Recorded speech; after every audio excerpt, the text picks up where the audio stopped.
Hello everyone. आज का जो टॉपिक है, आज जिस टॉपिक पर हम डिस्कस करने वाले हैं कि हमने जो है अपनी आईएएस की तैयारी के दौरान कौन कौन सी गलती की और आप उस गलती आप उस गलती को करने से बचें। तो हम पॉइंट वाइज डिस्कस करते हैं कि जो है हमने कौन कौन सी गलती अपने आईएएस की तैयारी के दौरान की, जिसका अर्थ मेरा फाइनल सिलेक्शन आईएएस में नहीं हो पाया। इस टॉपिक को डिस्कस करने से पहले एक पॉइंट आपको ध्यान में रखना है। वो पॉइंट ये है कि आपको इस वीडियो को लास्ट तक देखना पड़ेगा, चाहे वो 10 मिनट का हो, चाहे 15 मिनट का हो, चाहे 20 मिनट का हो, क्योंकि तभी आप इसकी मोटिव को, इसके पीछे के उद्देश्य को आप तभी समझ पाएंगे। ठीक है ना? क्योंकि जो चीजें आपके सम्मुख रखा जाएगा, जो आपको बताया जाएगा, वो लॉजिकल तरीके से रखना पड़ता है और एग्जाम्पल के साथ रखना पड़ता है। और जो 6 सालों का जो आईएएस की तैयारी करने का मेरा जो अनुभव रहा है, तो वो एक्सपीरियंस वो भी इसमें जो शो होता है। तो इस कारण से वीडियो थोड़ा सा लंबा हो जाता है। बहुत ज़्यादा लंबा तो नहीं होता, तब भी प्रयास करते हैं बहुत छोटा हो, नहीं तो जो एक्सपीरियंस है इस तैयारी को लेकर के वो और लंबा हो जाए। बट तभी प्रयास करने के बाद ये प्रयास किया जाता है कम से कम 15 मिनट या 20 मिनट में कवर हो जाए। तो वीडियो 10 मिनट का हो सकता है, 15 मिनट का हो सकता है या 20 मिनट का हो सकता है, बट आप उसको पूरा देखें। अगर आप आप उसे अच्छे से समझना चाहते हैं कि इसके माध्यम से क्या आपको सिखाने का प्रयास किया जा रहा है, तभी आप उसको समझ पाएंगे। आधा आप देखेंगे, पूरा अगर आप आधा देखते हैं, थोड़ा सा देखते हैं, तो उसका कोई फायदा नहीं होगा आपको देखने का। ठीक है ना? तो आप इस वीडियो को पूरा देखें अगर आप इसके पीछे के मोटिव या उद्देश्य को आप समझना चाहते हैं। तो चलिए डिस्कस करते हैं पॉइंट टू पॉइंट। तो पहला पॉइंट ये डिस्कस करेंगे गाइडेंस को लेकर के। दूसरा पॉइंट होगा कोचिंग के संबंध में। तीसरा पॉइंट होगा व्हाई, यानी आईएएस की तैयारी अगर कर रहे हैं तो क्यों कर रहे हैं, इसके पीछे कारण क्या है। क्योंकि आपका व्हाई जितना मजबूत होगा, आपके सक्सेस के चांस उतने ही अधिक होंगे। आप आईएएस की तैयारी क्यों कर रहे हो, इसके पीछे का कारण क्या है, ये पॉइंट जितना ही क्लियर होगा, आप इस तैयारी में उतने ही अच्छे से आप मेहनत कर पाएंगे। ठीक है ना? चौथा पॉइंट होगा क्लास नोट्स को लेकर के और बेसिक बुक एनसीईआरटी और स्टैंडर्ड बुक को लेकर के। क्लास नोट्स, बेसिक बुक और स्टैंडर्ड बुक के संबंध में चौथे पॉइंट में बात करेंगे। पांचवा पॉइंट है प्रीवियस ईयर क्वेश्चन पेपर के संबंध में। छठा पॉइंट होगा सेल्फ स्टडी के संबंध में। सातवां पॉइंट होगा डिस्ट्रैक्शन से कैसे बचे इस प्रिपरेशन के दौरान। ठीक है ना?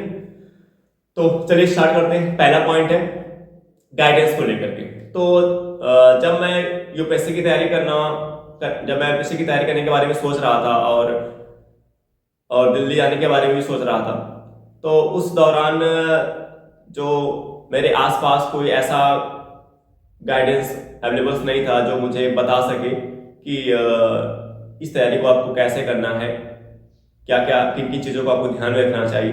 अगर आप ये गलती नहीं करेंगे तो आपके सक्सेस के चांस इस एग्जाम में बढ़ जाएंगे। दूसरी चीज, रिलेशन में भी कोई ऐसा नहीं था जो आईएएस हो या पीसीएस हो या किसी अधिकारी के पद पर हो। रिलेशन में भी कोई ऐसा नहीं था जहां से गाइडेंस ले सकते। घर में भी नहीं कोई गाइडेंस करने वाला था, बगल में भी नहीं था, रिलेशन में भी नहीं था। और एक आउटर सोर्स जो आज की वर्तमान समय में जो आपको देखने को मिला यूट्यूब, ये उस समय में नहीं था। क्योंकि यूट्यूब मैं आईएएस की तैयारी करने के लिए 2015 में दिल्ली गया था, और यूट्यूब पे ज़्यादातर चीज़ें जो है उसकी शुरुआत वही 2016-17 के बाद से स्टार्ट होती है। जब वही 2017 से ज़्यादा जो है जो जियो के आ जाने से जो है इस संबंध में जो है बहुत ज़्यादा लोगों को फायदा मिला। और वर्तमान में तो यूट्यूब पे बहुत सारे कंटेंट है। आज कोई भी विद्यार्थी अगर आईएएस की तैयारी करना चाहता है तो वो यूट्यूब की मदद से और अपनी सेल्फ स्टडी की मदद से पूरी तैयारी कर सकता है। तो पहली जो कमी हमको लगती है कि शुरू में कोई गाइडेंस नहीं था घर में, आसपास या रिलेशन में। इस कारण से उन बिंदुओं को समझने में जो है दिक्कत आएगी कि इस प्रिपरेशन के दौरान, इस तैयारी के दौरान आपको कौन कौन सी बिंदुओं को आपको ध्यान रखना पड़ता है। दूसरे पॉइंट के संबंध में बात करेंगे। दूसरा पॉइंट ये है, जो सेकंड पॉइंट होगा डिस्कशन का वो ये होगा, जो सेकंड पॉइंट में हम डिस्कस करेंगे, पहला पॉइंट तो गाइडेंस को लेकर के और दूसरा पॉइंट कोचिंग के संबंध में। कोचिंग के संबंध में, तो कोचिंग के संबंध में बात करें तो क्योंकि कोचिंग वाला जो पॉइंट है ये गाइडेंस से संबंध है, क्योंकि जब शुरू में मेरे पास कोई गाइडेंस नहीं था और तो इस कारण से मुझे कोचिंग लेना पड़ा। बट कोचिंग लेने से पहले मैं कुछ एनसीईआरटी की बुक खरीद करके लाया था, जो मैं कुछ लोगों जो है वो एक प्रयुक्ता दर्पण की एक मैगजीन आती है, तो उसमें कुछ टॉपर्स के बारे में दिया रहता था और उसमें ये पता रहता है कौन कौन सी किताबें एनसीईआरटी लगती है। तो उसमें कुछ टॉपर्स ने बताया था कि एनसीईआरटी की एक बुक होती है, तो उस बुक को खरीदने के लिए मैं दिल्ली में गया और दिल्ली से सारी बुक एनसीईआरटी की मैं खरीद करके लाया घर पे। और जब मैं उसको पढ़ना स्टार्ट किया तो वो बुक मुझे समझ में नहीं आता था। मैं 2 महीने तक प्रयास किया, 3 महीने तक, बट वो बुक समझ में नहीं आती थी। तो तब हमने डिसाइड किया कि जो है नहीं, अब तो कोचिंग करना ही पड़ेगा, दिल्ली तो जाना ही पड़ेगा। तो इसी कारण से मैं दिल्ली गया कोचिंग करने के लिए। तो मैं दिल्ली कोचिंग करने के लिए क्यों गया, क्योंकि पहले तो मैं एनसीईआरटी खरीद के लाया और जब 1 महीने 2 महीने 3 महीने तक उसको मैं पढ़ा और वो जब समझ में नहीं आ रहा था, तो इस कारण से मुझे दिल्ली जाना पड़ा। और उस समय यूट्यूब पे भी नहीं था कि आप यूट्यूब पे भी समझ सकते हो उस टॉपिक को सर्च करके। तो उस समय तक यूट्यूब का कोई ज़्यादा जो है बहुत ज़्यादा बड़े पैमाने पर यूट्यूब उस समय फेमस नहीं था। और हम लोग जिस बैकग्राउंड में थे, जिस माहौल में थे, वहाँ तो और कुछ जानकारी नहीं थी यूट्यूब के बारे में, कुछ पता ही नहीं था कि यूट्यूब क्या होता है। तो इस कारण से मैं कोचिंग करने के लिए मैं दिल्ली गया। और जब मैं दिल्ली गया तो मैं सोचा था कि कोचिंग में सारी चीज़ें पढ़ा दी जाएगी, सब बता दिया जाएगा, तो मैं सारी नोट्स को अच्छे से रिवाइज कर लूँगा और एग्जाम अच्छे से दूंगा, एग्जाम मेरा क्लियर हो जाएगा। क्योंकि मैं 7 से 8 घंटे 10 घंटे मेरी पढ़ने की आदत थी। मैं बैठ के पढ़ लेता था, क्योंकि बीएससी के दौरान भी मैं जो है डेली 8 से 10 घंटे की पढ़ाई करता था। तो मेरी आदत वो बीएससी में बन गई थी पढ़ने की, कि मैं 8 घंटे से 10 घंटे बैठ के पढ़ सकता हूँ। ये आदत मेरी डेवलप हो गई थी। बट जो सोच के मैं दिल्ली में गया था कोचिंग करने के लिए कि एक अच्छी कोचिंग वहाँ पे मिल जाएगी और जब कोचिंग में सारी चीज़ पढ़ा दिया जाएगा, नोट्स बनवा दिया जाएगा, तो उसको मैं अच्छे से रिवाइज कर लूँगा और तो मेरे सक्सेस चांस बढ़ जाएंगे। बट जो मैं सोच करके गया था उसका जस्ट उल्टा हुआ। प्रॉब्लम ये थी कि वहाँ पे 2.5 घंटे की क्लास में 2.5 घंटे की क्लास में 2 घंटे लिखाया जाता था, केवल 30 मिनट 20 मिनट समझाया जाता था। 30 मिनट समझाया जाता था, 2 घंटे लिखाया जाता था। इस कारण से किसी टॉपिक पे अच्छे समझ नहीं बन पाई। उसके बाद बट मैं 1.5 लाख रुपए खर्च कर दिया था, तो इसलिए मैं सोचा मैं जो पैसा दिया हूँ, चाहे जैसे पढ़ाए, मैं 1 साल तो कोचिंग करूँगा ही। मैं तो पूरा जितना सिलेबस है मैं पूरा कवर ही करूँगा। तो मैं जब तक वो सिलेबस कवर नहीं हुआ तब तक मैं कोचिंग करता रहा 1 साल तक पूरे, क्योंकि इतना पैसा खर्च करके गए थे तो कुछ उसका तो पैसा वसूल तो होना चाहिए अगर आप इतना पैसा खर्च किए। बट उसका कोई बेनिफिट्स नहीं मिला कोचिंग का बहुत ज़्यादा। जो अपेक्षा थी कि अच्छे से प्रोवाइड किया जाएगा कंटेंट, वो अपेक्षा जो है पूरा नहीं हो पाया वहाँ पे, क्योंकि वो लोग ज़्यादा से ज़्यादा लिखाने पे फोकस करते थे, समझाने पे बहुत ही कम फोकस करते थे। 2-2 घंटे लिखाते थे। और आईएएस एक एग्जाम ऐसा एग्जाम है जहाँ पे आपको लिखाने से काम चलने वाला नहीं है जब तक आपको उस टॉपिक पे समझ नहीं बनेगी। क्योंकि जिस तरीके से क्वेश्चन एग्जाम में पूछे जा रहे हैं उसमें आप बहुत ज़्यादा लिख करके आप सोचो एग्जाम क्वालिफाई कर ले, रट करके, तो पॉसिबल नहीं है। जब तक आपको उस टॉपिक पे अच्छे से समझ नहीं बनेगी तब तक संभव नहीं है इस एग्जाम को क्वालिफाई करना। और टॉपिक पे अच्छी समझ तभी बनेगी अगर आप कोचिंग के ऊपर निर्भर है। आप कोचिंग गए इसलिए आप कोचिंग करने गए हैं क्योंकि आपको चीज़ समझ नहीं आ रही थी, और कोचिंग वाला भी वहाँ पे लिखाना शुरू कर दे, समझाना कम करे, तो प्रॉब्लम होने वाला है। बहुत सारे आईएएस टॉपर आप देखते होंगे जिन्होंने कहा कि जो है मैं कोचिंग 1.5 महीने किया, 2 महीने किया, उसके बाद हमने कोचिंग छोड़ दिया, बट वो आज टॉपर है आईएएस, वो आईएएस बन गए। और वो कहते हैं मैं आईएएस इसीलिए बन पाया क्योंकि हमने कोचिंग छोड़ दिया, क्योंकि मुझे लग रहा था कि कोचिंग में जिस तरीके से पढ़ाया जा रहा है इससे तो आईएएस क्रैक नहीं हो पाएगा। तो बहुत सारे टॉपर्स, अगर आप टॉपर्स को देखते होंगे, सुनते होंगे, तो बहुत सारे टॉपर्स ने ऐसा बोला। बहुत सारे ऐसे आईएएस टॉपर्स हैं। अब एक आईएएस टॉपर 2020 के रिजल्ट में जो आईएएस में भी उसने टॉप किया था, पीसीएस बिहार पीसीएस में उसने टॉप किया। उसने बताया कि मैं 3 महीने कोचिंग किया था और जब कोचिंग में मुझे समझ में नहीं आ रहा था तो हमने कोचिंग छोड़ दिया। उसके बाद हमने सेल्फ स्टडी करना शुरू कर दिया। तो अब आप ये देख सकते हो कि कोचिंग के संबंध में क्या प्रॉब्लम्स आती है। तीसरा पॉइंट अब हम बात करेंगे जो है व्हाई, कि अगर हम सिविल सर्विस की तैयारी कर रहे हैं तो क्यों कर रहे हैं। तो ये क्यों कर रहे हैं, ये बहुत ही आपका मजबूत होना चाहिए, बहुत ही तगड़ा होना चाहिए। क्यों कर रहे हो, ये नहीं कि आप आईएएस तैयारी इसलिए कर रहे हो कि आपको अपने पड़ोसी को दिखाना है मैं आईएएस बन के आऊंगा तो दिखाऊंगा देखो मैं आईएएस हूँ, या आप किसी अपनी गर्लफ्रेंड को दिखाना चाहते हो कि देखो मैं आईएएस बनना चाह रहा हूँ, उसको दिखाने का प्रयास कर रहे हो, या आप किसी रिश्तेदार को दिखाना चाहते हो देखो मैं आईएएस बनने वाला हूँ, मैं आईएएस बनूंगा। आप अगर इस एंगल से, इस अप्रोच से तैयारी कर रहे हो कि दिखाने के लिए कि मैं आईएएस बनकर लोगों को दिखाऊंगा, तो ये आपका वाई बहुत अच्छा नहीं होगा। आपका वाई क्या है, क्यों आप तैयारी कर रहे हो, उसके पीछे का कोई कारण होना चाहिए। जैसे कि फॉर एग्जाम्पल अगर आप कहीं पे गए, जैसे मान लो आप किसी थाने में गए, किसी तहसील में गए, तो वहां पे आप कुछ ऐसा देखते हो, आपके सामने कुछ ऐसा दिखाई देता है कि जहां पर लगता है कि ये बहुत गलत हो रहा है, और आपको लगता है कि जो अधिकारी है गलत कर रहे हैं, जो पुलिस सिस्टम है गलत हो, उनके द्वारा गलत किया जा रहा है, और आपको लगता है कि मैं इसे सही कर सकता हूँ। आपके अंदर वो चीज है, आपके अंदर वो चीज है कि मैं अगर इस पोस्ट पे आऊंगा, इस पद पे आऊंगा तो मैं इसको अच्छा कर सकता हूँ, सही कर सकता हूँ। तो अगर आपके अंदर ये फीलिंग्स आ रही है उस सिचुएशन को देख करके, तो आपको जरूर ये डिसीजन लेना चाहिए कि मुझे यूपीएससी करना है, यस करना है। और जब आपके माइंड में, दिमाग में चीज आ जाएगी यस मैं इस चीज को रिफॉर्म कर सकता हूँ, मैं कर सकता हूँ इस चीज को, तब आप उसको लेकर के बहुत ही सजग हो जाओगे और अपनी प्रिपरेशन को अच्छे से करना स्टार्ट कर दोगे। तो क्यों कर रहे हो ये आपको पता होना चाहिए।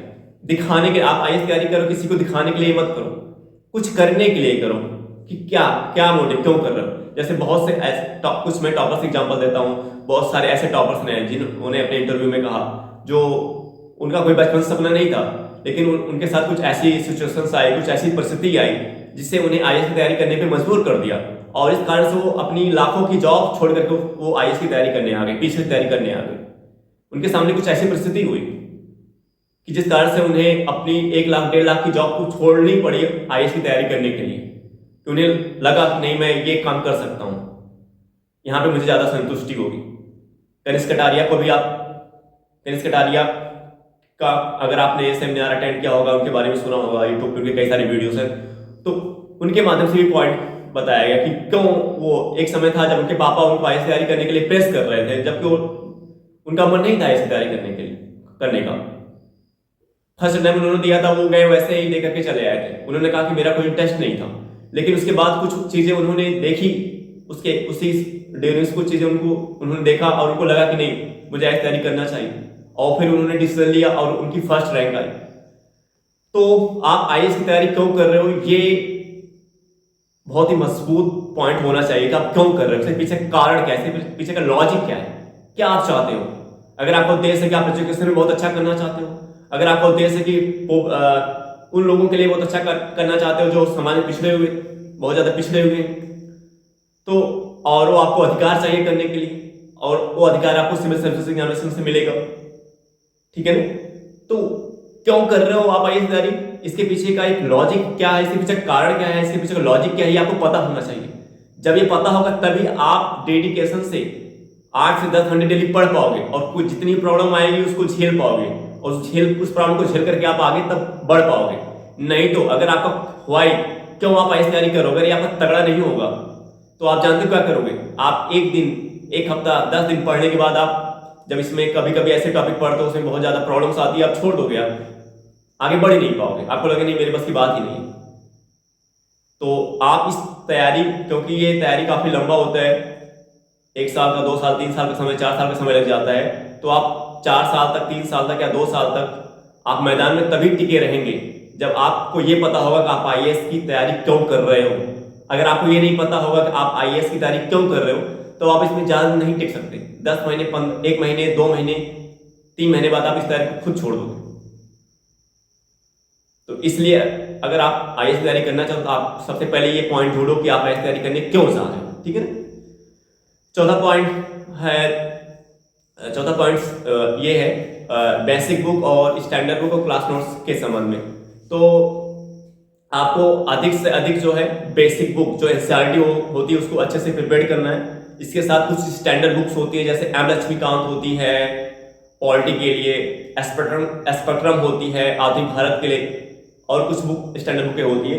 इन सभी बुकों को आपको अच्छे से पढ़ना होगा, और आप इन सभी बुकों को आप गूगल पे सर्च कर सकते हैं, जहां पे आपको पता चल जाएगा कि कौन कौन से स्टैंडर्ड बुक आपको एनसीईआरटी के लिए पढ़नी कौन कौन सी स्टैंडर्ड बुक आपको आईएएस के लिए पढ़नी है और कौन कौन सी एनसीईआरटी बुक आपको आईएएस के लिए पढ़नी है। और मैं इसमें एक पॉइंट रखा हूँ क्लास नोट्स। क्लास नोट्स का मतलब ये होगा कि आप क्लास नोट्स को केवल आप सब क्लास नोट्स को आप समझने के एंगल से देखें कि क्लास नोट्स अगर आप कोचिंग कर रहे हो तो आप समझो आपको उससे समझना है, आप उसको सफिशिएंट मत समझो। क्लास नोट्स एक पॉइंट में कहना चाहता हूं क्लास नोट्स के बारे में, class notes is necessary, class notes आवश्यक है, class notes is necessary but not sufficient. Class notes आवश्यक है बट पर्याप्त नहीं है। और आप अगर उसको सफिशिएंट में कन्वर्ट करना चाहते हो तो आपको बेसिक बुक और स्टैंडर्ड बुक आपको अच्छे से पढ़ना पड़ेगा। 2020 के टॉपर जो थे शुभम, उन्होंने कहा, वो जब विजन आईएएस कोचिंग करने जाते थे तो जब पॉलिटी के बारे में उन्होंने अपना बताया कि पॉलिटी के संबंध में उन्होंने कहा कि क्लास में भी वही जो टीचर पढ़ाते थे उनका फोकस पॉइंट एमएसवी गांधी होता था, तो मैं अपने क्लास नोट्स को थोड़ा सा और एडिशनल कैसे बनाता था, तो कहते थे कि फिर जैसे जो टॉपिक वहां पे पढ़ाया गया विजन आईएएस में, मान लो विजन आईएएस प्रेसिडेंट पढ़ाया गया, तो वो क्या करते थे फिर आकर के देखते थे कि ये प्रेसिडेंट में कौन से पॉइंट है जो उनकी क्लास नोट्स में कवर नहीं है, तो एमएसवी कांत को बुक को पढ़ करके वो उस पॉइंट को अंडरलाइन कर लेते थे जो उनकी क्लास नोट्स में कवर नहीं होता था। तो यही काम आपको भी करना पड़ेगा कि आप अगर किसी कोचिंग के थ्रू आउट क्लास नोट्स आपको मिल रहा है, आप पढ़ रहे हो क्लास नोट्स, आपको क्या करना है, उसको थोड़ा सा एडिशनल बना लो। एडिशनल कैसे करना है, उससे संबंधित एक बुक आपको रखनी पड़ेगी, एक स्टैंडर्ड बुक और एनसीईआरटी आपको रखनी पड़ेगी। उसके बाद उस बुक में जाएं और उस टॉपिक को देखें, उसमें देखें कौन कौन सा पॉइंट है जो आपकी क्लास नोट्स में नहीं है, उस पॉइंट को उसमें से निकालें और उसको अपनी क्लास नोट्स में ऐड कर लें। ठीक है ना, ये अप्रोच आपको रखनी पड़ेगी। तो इस पॉइंट में मैंने आपको क्या बताने का प्रयास किया कि क्लास नोट्स को थोड़ा सा एडिशनल बनाएं। एडिशनल बनाने का मतलब क्या हुआ, जो आप बेसिक बुक एनसीईआरटी और जो स्टैंडर्ड बुक पढ़ रहे हो उसमें से कुछ पॉइंट आपको लग रहा है कि आपके नोट्स में नहीं है, आप उसमें ऐड कर लो। ठीक है ना। पांचवा पॉइंट्स ये है कि प्रीवियस ईयर क्वेश्चन पेपर्स पे आप अधिक से अधिक फोकस करें, क्योंकि प्रीवियस ईयर क्वेश्चन का जो महत्व है इसको हमने एक टॉपिक में अपने यूट्यूब पे हमने एक वीडियो डाली है इस संबंध में बना करके कि importance of previous year question paper, इसका महत्व क्या होता है आप यूट्यूब पे जाकर के देख सकते हैं। इस यूट्यूब पे हमने जो इस वीडियो को डाला है importance of previous year question paper, तो इसको जाकर के आप यूट्यूब पे देख सकते हो। तो एक लाइन में मैं बता देता हूं इसका महत्व क्या होता है। इसका महत्व ये होता है कि आपको एक दिशा देता है कि आपको किस दिशा में रह के तैयारी करनी है। जब आपको पता चल जाता है कि आपको इस दिशा में रह के तैयारी करनी है तो आप अदिश राशि से सदिश राशि बन जाते हैं। और ये जो जब आपको एक सही दिशा मिल जाती है तो आप इस एग्जाम के बहुत ही करीब में आ जाते हैं, बहुत ही नियर में आ जाते हैं, बहुत ही निकट में आ जाते हैं, बहुत ही क्लोज में आ जाते हैं, आपके सक्सेस चांस बहुत ज्यादा बढ़ जाते हैं। ठीक है ना। और आपको जब प्रीवियस ईयर क्वेश्चन पेपर को अच्छे से एनालाइज कर लेते हो तो आप ये जान पाते हो कि कौन सा फैक्ट आवश्यक है और कौन सा फैक्ट हमारे लिए आवश्यक नहीं है। तो जो फैक्ट आपके लिए आवश्यक नहीं होता आप उसको रिमूव कर देते हो, और जो फैक्ट आपके लिए, जो तथ्य आपके लिए आवश्यक होता है आप उसी को बार बार रिवाइज करते हो। ठीक है ना। तो ये पांचवा पॉइंट हो गया कि आपको प्रीवियस ईयर क्वेश्चन पेपर को अच्छे से रिवाइज करना है। इस संबंध में आप ज्यादा जानकारी लेना चाहते हो तो यूट्यूब पे मेरी एक वीडियो आप वहां पे जाके देख सकते हो। छठा पॉइंट जो होगा सेल्फ स्टडी। सेल्फ स्टडी पे आप अपनी तैयारी का जो आधार है वो सेल्फ स्टडी बनाएं, मतलब आप अधिक से अधिक सेल्फ स्टडी पे फोकस करें। आप सेल्फ स्टडी में के सेल्फ स्टडी के दौरान अगर आपको प्रॉब्लम आ रही है तो आप क्या कर सकते हैं, आप यूट्यूब की मदद से समझ सकते हैं या आप अपने सीनियर की मदद से समझ सकते हैं। आप अगर किसी कोचिंग को ज्वाइन किए हैं तो आप उसकी मदद से समझ सकते हैं। तो लेकिन आपको सेल्फ स्टडी अच्छे से करना पड़ेगा। तो सेल्फ स्टडी अगर आप कोचिंग कर रहे हो तभी आपको सेल्फ स्टडी करना है। कैसे करना है, कोचिंग कर रहे हो तो आपको एक स्टैंडर्ड बुक रखनी पड़ेगी। आप उनके जो प्रिंटेड नोट्स होते हैं आप उस उनके ऊपर ज्यादा डिपेंड मत रहे। प्रिंटेड नोट्स पे आप ज्यादा डिपेंड नहीं रहे। प्रिंटेड नोट्स की प्रॉब्लम ये होती है कि प्रिंटेड नोट पढ़ने से आपकी कनेक्टिविटी नहीं बन पाती है, क्योंकि जो लिखे रहते हैं उसमें बहुत सारी चीजें वो आगे पीछे कर देते हैं। तो प्रिंटेड नोट्स जो कोचिंग में देते हैं आप उस पर निर्भर न रहे। उस प्रिंटेड नोट्स के स्थान पे आप एक स्टैंडर्ड बुक सेलेक्ट कर लें, एनसीईआरटी प्लस स्टैंडर्ड बुक आप सेलेक्ट कर लें। आप प्रिंटेड नोट्स पे निर्भर न रहे। आप क्लास नोट्स अपनी तैयारी का आधार बना सकते हैं। आप उस क्लास नोट्स में स्टैंडर्ड बुक की मदद से कुछ ऐड कर सकते हैं, लेकिन आप प्रिंटेड नोट्स पे ज्यादा निर्भर न रहे। आप प्रिंटेड नोट्स की जगह पे एनसीईआरटी पढ़ने का प्रयास करें और स्टैंडर्ड बुक पढ़ने का प्रयास करें, क्योंकि इससे आपकी समझ बहुत ही बेहतर बनेगी। आप टॉपिक को कनेक्ट कर पाओगे और यूपीएससी का मेंस आपका अच्छा तभी होगा जब आप टॉपिक को कनेक्ट कर पाओगे। आप पॉलिटी को हिस्ट्री से कनेक्ट कर पाओगे, हिस्ट्री को आप भूगोल से कनेक्ट कर पाओगे, सोसाइटी को आप पॉलिटी से कनेक्ट कर पाओगे। यानी जो पूरा सिलेबस है जो आप पढ़ रहे हो, अगर आप पूरा होल रूप से एक दूसरे से आप कनेक्ट कर पा रहे हो तभी आपकी तैयारी अच्छी होगी। तभी संभव है जब आप बेसिक बुक एनसीईआरटी पे और स्टैंडर्ड बुक पे ज्यादा से ज्यादा फोकस करेंगे सेल्फ स्टडी के माध्यम से। क्लियर है? तो आपको इन सभी बिंदुओं को आपको ध्यान रखना पड़ेगा। और एक पॉइंट और, टॉपर के प्रति जो छठा पॉइंट ये है कि आप टॉपर्स के प्रति अपनी सोच को पॉजिटिव करें, सकारात्मक रखें। यानी जो टॉपर्स कहते हैं आप उनकी बातों पे विश्वास करें। आप ये कह के नजरअंदाज मत करें कि तो टॉप कर गया है इसलिए बोल रहा है। ये लोग सही नहीं बोलते, एक आप टॉपर गलत बोलते हैं, लेकिन अधिकांश टॉपर बहुत सही बोलते हैं। आप इसका कार्य एग्जांपल ले सकते हो, बहुत सारे ऐसे टॉपर्स बहुत ही अच्छा बताते हैं। तो आप टॉपर्स के ऊपर विश्वास करें, और आप टॉपर्स की बातों को तभी अच्छे समझ पाएंगे जब आप मेहनत करोगे, जब आप सेल्फ स्टडी करोगे। अगर आप अच्छे से मेहनत नहीं करोगे, क्योंकि जब मेहनत करोगे तभी आपको कुछ अनुभव प्राप्त होगा, और जो अनुभव होगा और जब आप टॉपर्स को सुनोगे तो आप उससे कनेक्ट कर पाओगे, आप टॉपर को तब अच्छे समझ पाओगे। क्योंकि मैं इसलिए कह रहा हूं कि आप टॉपर के प्रति सकारात्मक अप्रोच क्यों रखें, पॉजिटिव अप्रोच क्यों रखें, क्योंकि मैं इस बार जब दिल्ली लास्ट टाइम में दिल्ली गया था तैयारी करने के लिए, तो वहां पे भी हमने देखा था बहुत सारे ऐसे बच्चे थे जो टॉपर्स को हल्के में लेते हैं। वो मतलब कहते हैं टॉपर्स झूठ बोलते हैं, सही नहीं कहते हैं। मैं लगभग जितने मेरे हॉस्टल जितने भी बच्चे थे, लगभग उसमें से एक आध को छोड़ करके लगभग जितने बच्चे थे, सब की जो सोच थी टॉपर्स के प्रति बहुत ही नेगेटिव थी। तो वो जो कहते हैं उसको, वो उस पॉइंट को फॉलो नहीं करते। आप अपने अप्रोच को, अपनी दृष्टि को आप टॉपर्स के प्रति जो है, जो आप सोच आप निगेटिव बना के अगर रखें, अगर आप अपनी सोच टॉपर्स के प्रति निगेटिव बना के रखें, तो आप इससे बचे। आप उनके प्रति पॉजिटिव सोच रखें, सकारात्मक सोच रखें। आप जो पॉइंट्स बोलते हैं उसको आप गौर से सुने, अच्छे से करें, उसको फॉलो करने का प्रयास करें। ये नहीं पूरा आप उन्हीं के पॉइंट को फॉलो करें। मतलब एक आप ये चेक करो कि जो पॉइंट उन्होंने कहा जिस तरीके का, वो आप जो स्टडी कर रहे हो आप उस तरीके से कर पा रहे हो नहीं कर पा रहे हो, ठीक है ना? तो आप जो कहते हैं उनकी बात, उनके पॉइंट्स पे फोकस करें, उन पे विश्वास रखें और उस दिशा में आगे बढ़े, मेहनत करें, ठीक है ना? और एक पॉइंट और है, आपको जो डिस्ट्रैक्शन से बचना पड़ेगा। डिस्ट्रैक्शन जो सातवां पॉइंट या आठवां पॉइंट है, ये कि आपको डिस्ट्रैक्शन से आपको बचना पड़ेगा। डिस्ट्रैक्शन का मतलब क्या हुआ कि आप व्हाट्सएप ज्यादा ना चलाएं, फेसबुक ज्यादा ना चलाएं, आप फोन पे बहुत ज्यादा बात ना करें, और खास तौर से आप शाम के समय फोन पे ज्यादा ना बात करें। और खास तौर पे आप सुबह, जब आपका मॉर्निंग, जब आप सुबह होती है, जब आपका एक पूरा दिन आपके सामने बचा रहता है, उस समय आप किसी से बहस ना करें। कि आपने किसी से बहस कर लिया, और बहस करने के बाद क्या होता है, अगर आप सुबह किसी से बहस कर लोगे किसी चीज को लेकर के, तो क्या होगा, वो पॉइंट आपके दिमाग में पूरे दिन भर चलता रहेगा। और जब वो पॉइंट आपके दिमाग में पूरे दिन भर चलता रहेगा तो आप अच्छे से पढ़ नहीं पाओगे। इसलिए आपको इन सभी बातों को ध्यान में रखना है। आप जब मॉर्निंग के टाइम सुबह उठे तो आप ज्यादा से ज्यादा लोगों से संपर्क में न रहें। अगर आप एक दो लोगों के संपर्क में हैं तो आप केवल काम की बात करें। अगर वो कुछ कह रहा है, आपको लग रहा है वो अच्छा नहीं कह, तो आप ये मत करना कि आप उससे झगड़ा करने लगो, आप उससे बहस करने लगो। आपको बहस करने से बचना है। ये सब डिस्ट्रैक्शन के पार्ट है कि आप किसी मुद्दे को लेकर के आप दूसरे से बहस करने लगते हो। उस मुद्दे से आपको क्या फायदा है? आप जिसके लिए आप आए उस पर काम करो ना।